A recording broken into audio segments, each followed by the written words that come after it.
Into a December shooting by a Council Bluffs police officer is done. You might recall the case involved a stolen Corvette. KMTV Action 3 News reporter Josh Egbert is live in the news center with more new details. Josh. Craig, the Pottawatomie County attorney found a Council Bluffs police officer was justified when he shot at a suspect who ran into the patrol car before taking off.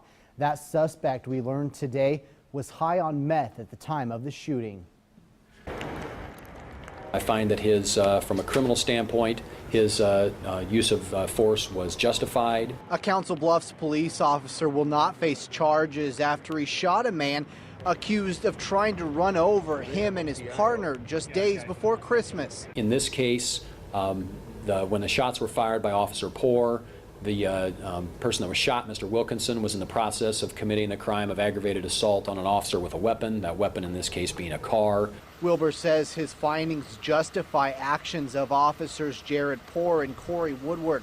They had attempted to stop this stolen Corvette. The driver, Jesse Wilkinson, had pulled over to let someone out. That's when officers pulled up behind him.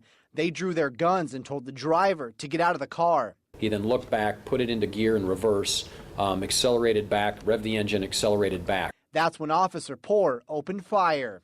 He fired 2 shots into the passenger side of the vehicle. Both of those shots struck Mr. Wilkinson, one in his right thigh, one in his left calf. Wilkinson then took off, found later at this home in Omaha. Police Chief Tim Carmody says officers have only a split second to make a decision to fire their guns when their safety is threatened. Officers go through extensive training to make sure they're using the appropriate level of force in given encounters. Wilkinson has a history with authorities. Drug charges landed him in federal prison for 10 years, and he was arrested in May of 2000 for a very similar situation. If he had a prior officer-involved felony assault from Nebraska, very similar circumstances actually involving a vehicle, and so he's definitely a well-known figure to law enforcement. And we also did learn today that Wilkinson was under the influence of methamphetamine at the time of that shooting.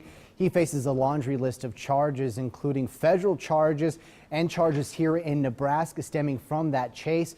Wilbur says it could be some time before he faces some charges back in Iowa. Reporting live, Josh Egbert, KMTV Action 3 News.